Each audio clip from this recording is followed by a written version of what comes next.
Por que vender mais está te fazendo perder cliente? O que você pode fazer para resolver isso? Seguinte, saiu uma pesquisa agora mostrando que as pessoas estão se isolando cada vez mais. E como elas se isolam? Bolhas. Você já ouviu falar de bolhas, mas eu não estou falando de bolinha de sabão. Eu estou falando de grupos muito fechados e elas só confiam em quem é muito parecido com elas mesmas. Isso, no fim das contas, acaba mudando significativamente a maneira como as pessoas têm que vender hoje em dia. Isso porque teu prospect ele já chega dentro de uma reunião super desconfiado de você. Não é só paranoia, né? É meio que o padrão do momento que a gente está vivendo. E se você chega fazendo pitch, mostrando case, falando de solução, talvez você comece a ativar exatamente o mecanismo de defesa que esse cara já está carregando nele. Nesse vídeo eu vou te mostrar porque vender mais pode estar te fazendo perder clientes. E como que você vira esse jogo usando um paradoxo que só os melhores vendedores B2B já descobriram.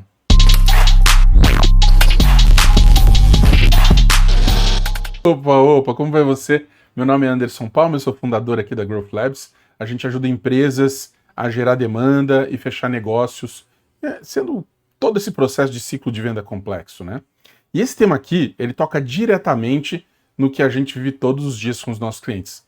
Essa pesquisa, eu vou até mostrar ela na tela para você ver, dá uma olhada aqui.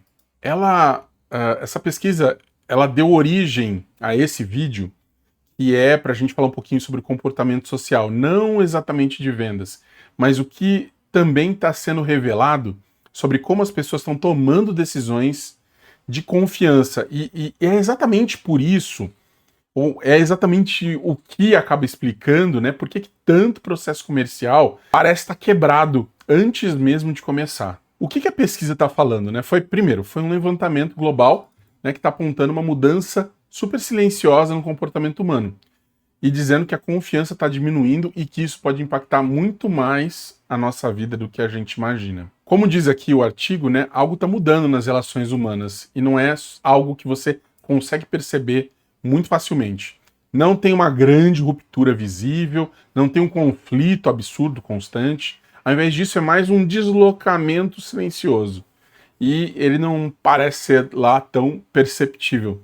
Ele começa mesmo nas pequenas interações do dia a dia. E aí, o que acontece? Esse estudo, ele mostrou que as pessoas estão se encerrando em bolhas muito parecidas, muito semelhantes às delas.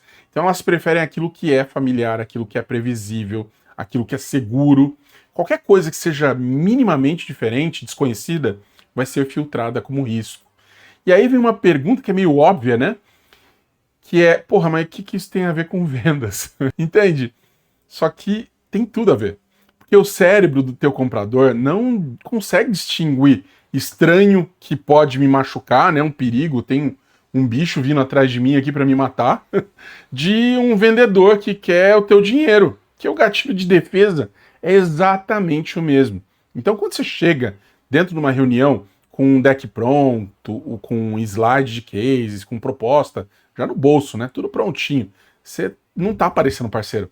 Você está parecendo uma ameaça disfarçada de oportunidade. E tudo por quê? Porque confiar deixou de ser automático. Se antes as pessoas confiavam simplesmente por confiar, né, hoje elas desconfiam por desconfiar. E isso é uma mudança que é muito importante, especialmente porque a gente não costuma entender ou ligar uma coisa na outra, né? Mas o ser humano muda assim ao longo do tempo. Ele muda muito pouco, mas ele muda. E esse tipo de mudança que a gente está vendo agora, ele é muito absurdo, ele é muito disruptivo. E ela é realmente uma mudança de época. Ela não está restrita a um único grupo específico. Diferentes países, gerações e classes sociais. Todo mundo está vivendo, convivendo nessa época, está percebendo esse tipo de coisa. Ou, se não está percebendo, né? Está vivendo, mas não está nem ligando. E aí, mais uma coisa que eu achei legal demais aqui dentro desse artigo é que o efeito mais imediato é uma redução do diálogo.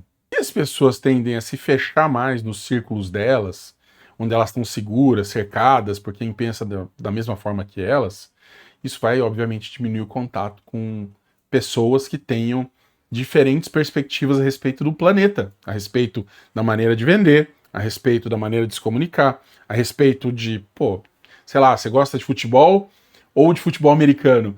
E aí o cara gosta de futebol americano, isso já é um ponto para você se afastar. Percebe? É uma coisa que é totalmente inconsciente, mas que está acontecendo no mundo inteiro, ao redor do planeta, com muita gente diferente. E não é, de novo, não é um fenômeno explosivo, mas é um desgaste gradual, ou como eles estão chamando, uma espécie de erosão social. E o que esse estudo trouxe para o micro, ele também pode ser meio que refletido para o macro, né? É só você dar uma olhada em todos os problemas que estão acontecendo no planeta e como que essas coisas estão relacionadas. É muito a cara do mundo que a gente está vivendo, que a gente está vivenciando. E isso eu também achei super interessante, essa maneira de começar a entender as mudanças que a gente está vendo dentro da sociedade, de uma forma mais macro mesmo. E quando eu digo macro, eu estou falando macroeconômica, eu estou falando macro no sentido de não apenas a tua empresa, não apenas o teu bairro. Cara, não é a cidade, não é o país, é mais do que isso de verdade. É no planeta inteiro. E aí você acaba causando também alguns pontos que deixam as pessoas meio ilhadas, né? Elas realmente tentam se cercar desse conforto. E até eu gostei do que ele está falando aqui também, né? Que o resultado é um cenário emocional muito complexo, com menos esperança, mais cautela e, em muitos casos, uma sensação de isolamento, mesmo em um mundo que está hiperconectado. Todo mundo consegue o contato de qualquer um hoje. E ele também mostra uma coisa legal aqui que eu achei interessante, que o verdadeiro risco não é que o mundo esteja mudando, é que, sem perceber, a gente está se afastando dos outros. E por que de verdade que isso importa aqui para o nosso cenário, para a venda? Por que que o pitch tradicional está ativando o mecanismo errado? Deixa eu tentar te explicar aqui. A abordagem clássica de vendas tem 3 movimentos. Primeiro, ele apresenta a empresa, depois ele mostra casos de sucesso e depois ele propõe uma solução. E parece super lógico, né? Você vai lá, prova, depois entra a credibilidade, depois você mostra o resultado e oferece produto. O grande problema é que esse roteiro inteiro tá gritando uma coisa única pro inconsciente do teu lead. Esse cara quer me vender alguma coisa! E aí o que acontece? Liga o sistema de defesa. O cara começa a questionar tudo. O case é real? Vai funcionar para mim? Qual que é o truque? Tem alguma coisa errada aí. Você não perdeu a venda por falta de qualidade. Você perdeu ela porque você ativou o filtro errado. E o paradoxo brutal é esse. Quanto mais você tenta convencer, mais resistência você gera. Quanto mais se empurra, mais o prospect recua. Quanto mais você vende para ele, menos ele compra. Entende? A estrutura do pitch tradicional ativa um mecanismo de defesa que você mais precisa desativar. E aí você tem 4 movimentos de quem vende de verdade sem necessariamente sair forçando a barra na venda. E como que você faz isso de forma diferente dos outros? Não é sobre ser menos assertivo, tá? Não é sobre ser passivo também, não. É sobre mudar o que você está comunicando antes de você abrir a boca.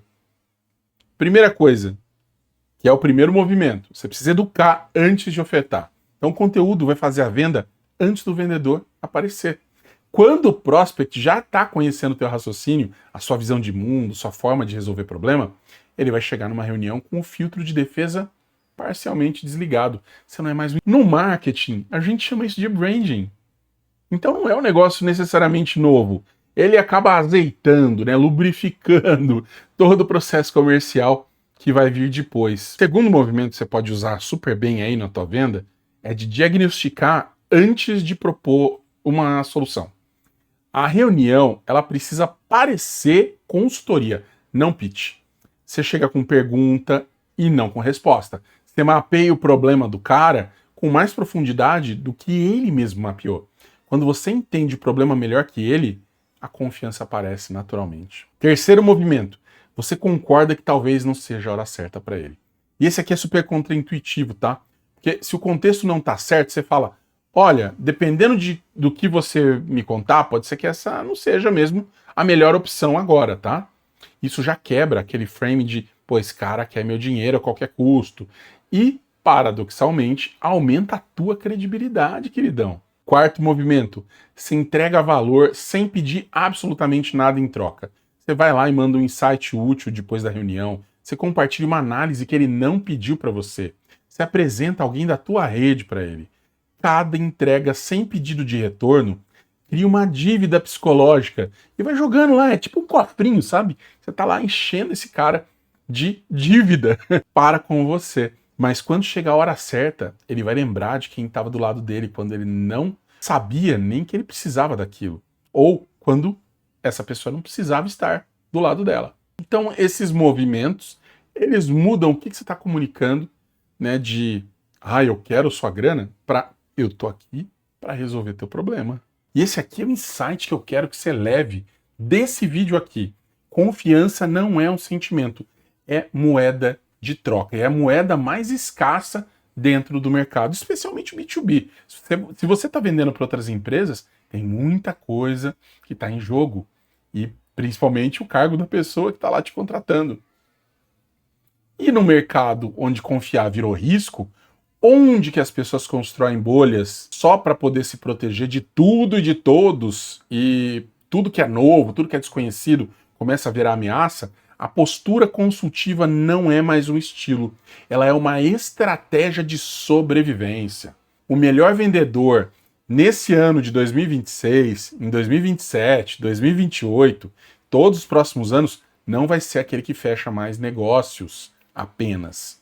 É o que nunca parece estar vendendo. Porque quando você para de tentar vender e começa a genuinamente ajudar as pessoas, essas pessoas não vão comprar porque você convenceu elas, elas vão comprar porque elas decidiram. E eu não sei se você sabe, mas as pessoas, independente se você está vendendo para empresa ou para pessoa física, tá? As pessoas decidem na emoção e justificam na razão. Então, essa diferença, ela muda absolutamente tudo, né? Por quê? Porque o melhor vendedor, ele não parece estar vendendo. Eu não sei se você sabe, mas meu primeiro emprego real ali dentro de áreas de comunicação foi numa empresa chamada NET, TV a cabo. Então eu entrei lá, trabalhei no atendimento e depois eu fui para vendas. E nesse departamento de vendas tinha o cara que fazia mais vendas, não era eu, tá? Eu não era o melhor vendedor. Mas o apelido dele era Pacotinho, porque ele falava numa linguagem tão simples com as pessoas. Inclusive, ele chegou uma vez lá, e foi aí daí que pegou o apelido, né? E ele falou pro cliente, pô, eu tenho um pacotinho aqui, já que você não tem dinheiro. E o cara comprou, e a gente ficou abismado com aquilo. O jeito que ele falava, ele parecia um amigo íntimo daquele cara. E vendia pra caramba. Ele não vendia, tipo, um pouquinho a mais. Ele vendia 2, 3 vezes melhor do que o segundo melhor lugar nessas vendas. Então, acho que vale a dica. Não é de hoje que isso vem acontecendo. Por isso que vem acontecendo aos poucos, bem devagar. E se você não aproveita esse conhecimento agora para melhorar a tua capacidade de vender, você vai acabar perdendo a oportunidade de vender. Porque as pessoas estão se fechando em bolhas de confiança. E o teu prospect, ele chegou na reunião com o filtro de defesa ligado. Isso não é fraqueza do comprador. É o padrão do momento que a gente está vivendo. O pitch tradicional está ativando esse filtro. Você apresenta, o cara resiste. Manja? Então os vendedores estão ganhando, estão fazendo o oposto. Eles estão educando antes de ofertar, diagnosticando antes de propor uma solução, estão assumindo que talvez não seja a hora, e entregando valor sem pedir retorno. O paradoxo é real, quanto mais você tenta vender, mais resistência você gera. Quanto mais você ajuda, mais o prospect quer comprar. No mercado de desconfiança crônica, a postura consultiva, para mim, é a única estratégia que é capaz de escalar de verdade. E se você quer entender como aplicar tudo isso na prática no teu processo comercial, tem um vídeo aqui que eu fiz sobre como estruturar uma reunião de discovery que parece consultoria. Vai te dar o próximo passo concreto para você acelerar as suas vendas. É isso por hoje. A gente se vê no próximo vídeo. Beijo no coração. Tchau!